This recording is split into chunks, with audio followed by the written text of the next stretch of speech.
বন্ধুরা, সকালবেলা কি একটু জোরে কথা বলেছি, তাতে রাগ করে ব্যাগপত্র গুছিয়ে নিয়ে চলে যাচ্ছে। চলো চলো চলো, বাড়ি চলো, আর বলবো না, চলো। তোমার সাথে আমার ঘর করা সম্ভব না। আমি ডিভোর্স পেপার পাঠিয়ে দেবো, তুমি সাইন করে ছেড়ে দেবে, ঠিক আছে?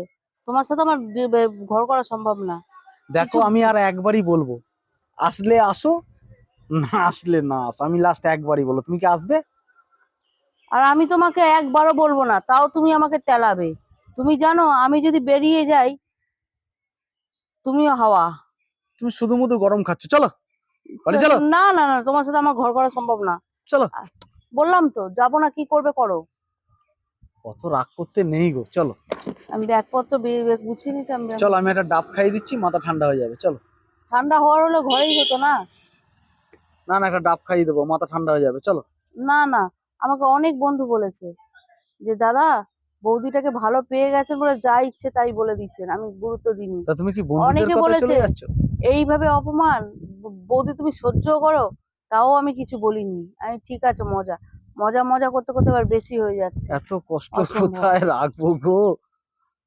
ঠিক আছে, চলো। না না, আমি গাড়ি রেখেছি, এক্ষুনি বেরিয়ে যাব। একদম ফাইনাল ডিসিশন? একদম। অনেক হয়েছে, চলো তো। বেশি ওস্তাদি হয়েছে, চলো। বেকার ব্যাগ তুমি নিয়ে যাও, খালি চলো। হাতে বেরোবো। খালি হাতে এসছি, খালি